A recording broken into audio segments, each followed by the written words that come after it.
Bienvenue au Lancet Circle. Je suis là avec David Laurent, qui est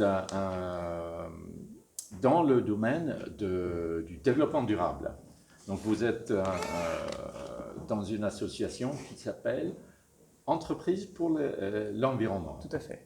Alors, commençons avec deux mots sur ce que c'est cette association, cette organisation, ou think tank, on dit peut-être aussi.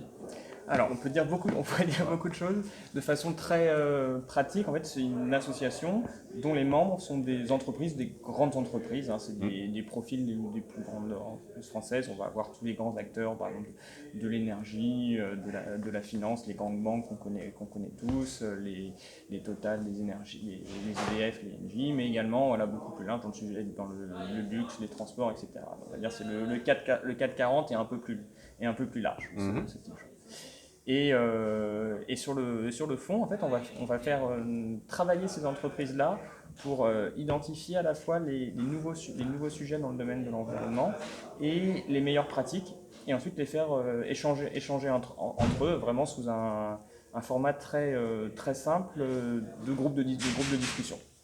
Donc pour vos membres, c'est une façon de trouver des bons chemins pour développer l'environnement. Oui, parce qu'en fait, finalement, voilà, il y a beaucoup de raisons de faire de l'environnement, on peut dire le réglementaire, la pression des investisseurs, des clients, etc. Mais quand on se pose la question de comment est-ce qu'on fait, et en fait, la meilleure façon et le meilleur motivateur pour les entreprises, en fait, c'est de voir ce que font ses pairs, ses clients, ses fournisseurs, et de s'inspirer, se challenger mutuellement. C'est finalement voilà, un levier extrêmement efficace.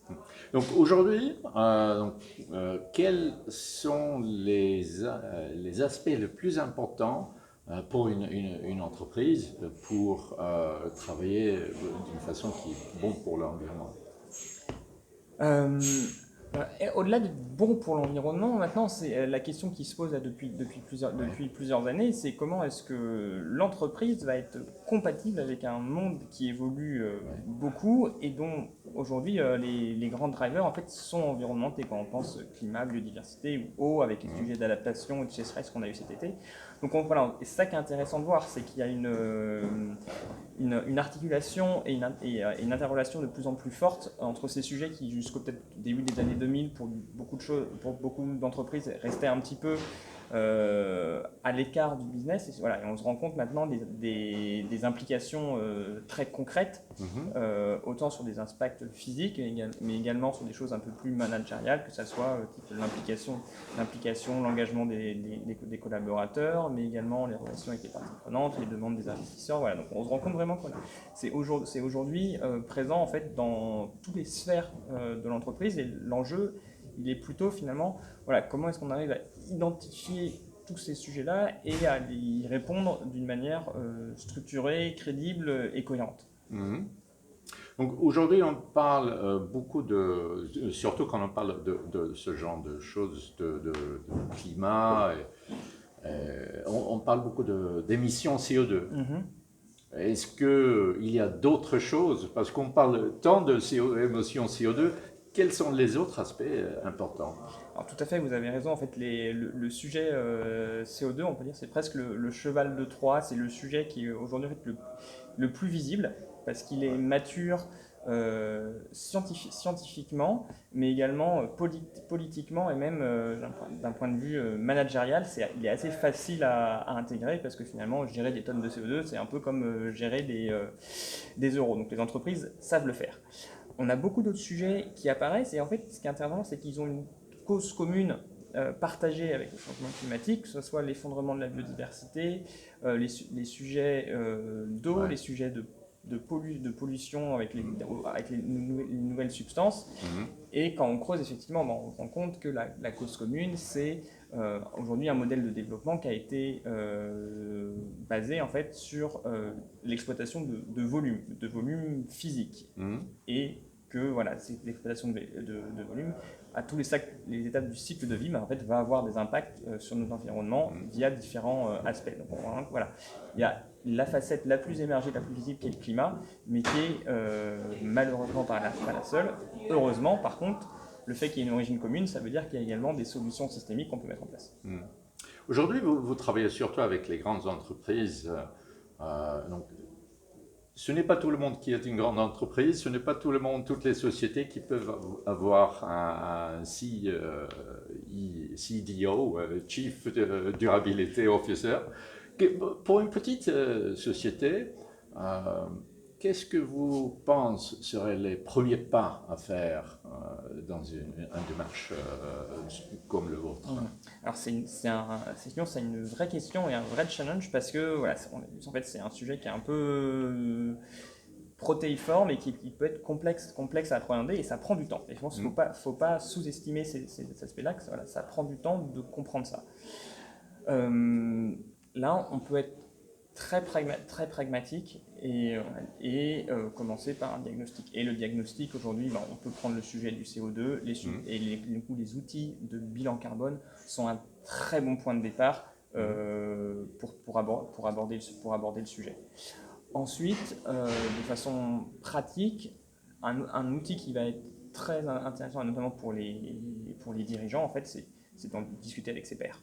Il y a beaucoup de réseaux au niveau local, sectoriel, dans les villes, dans les régions, et pouvoir discuter effectivement de comment est-ce que ces pairs ont pris en place ce sujet, c'est vraiment l'outil le plus efficace parce qu'on voit que c'est des choses qui se font vraiment également qui doivent résonner avec les sentiments profonds de chaque personne, pouvoir s'adapter. Donc voilà, l'échange est clé là-dedans. Et si on regarde un peu vers le futur, quels sont les aspects, les 2-3 choses les plus importantes pour quelqu'un de faire aujourd'hui, que ce soit une entreprise ou d'ailleurs que ce soit une personne, quels sont les aspects les plus importants de garder dans la tête? Alors, il y a beaucoup de façons d'aborder le sujet. Il y en a une, moi, qui me paraît extrêmement intéressante parce que finalement, surtout pour les entreprises, c'est très connecté à ce qu'elles font. C'est le sujet qui est apparu, en tout cas qui a pris l'ampleur récemment autour de la sobriété, c'est-à-dire penser les usages, les besoins au plus juste, c'est-à-dire ce qui est nécessaire. Et ce qu'on se rend compte derrière, c'est que ça permet, en fait, c'est des formidables outils d'augmentation de la résilience, des capacités d'adaptation des entreprises, puisqu'en fait, voilà, penser au plus juste, ça diminue l'exposition, la vulnérabilité des entreprises, à la fois effectivement aux effets physiques du changement climatique, mais également à la fragilité de chaînes d'approvisionnement mondialisées ou à l'apparition typiquement de nouvelles réglementations de plus en plus sévères sur les sujets environnementaux. Voilà, la meilleure façon de limiter son exposition aux nouvelles réglementations CO2, c'est diminuer ses émissions. Parce que voilà, mécaniquement, c'est diminué. Donc ça, c'est vraiment quelque chose, la première chose auquel il faut penser. Le deuxième, le sujet de l'économie circulaire, qui est à la fois un sujet où il y a un potentiel d'innovation qui est massif, et je dis l'économie circulaire au sens large, c'est-à-dire pas uniquement penser fin de vie et déchets, mais également penser en amont sur l'éco-conception et en fin de vie sur l'usage aux clients en termes de développement de services, d'économie de fonctionnalité, du partage, où on voit en fait, le gisement aujourd'hui, il est là, et que ce jugement, c'est un jugement durable et qui ne va pas se retrouver, entre guillemets, piégé dans quelques années parce que voilà, il y aura des impacts environnementaux X et Y qui n'ont pas encore été identifiés.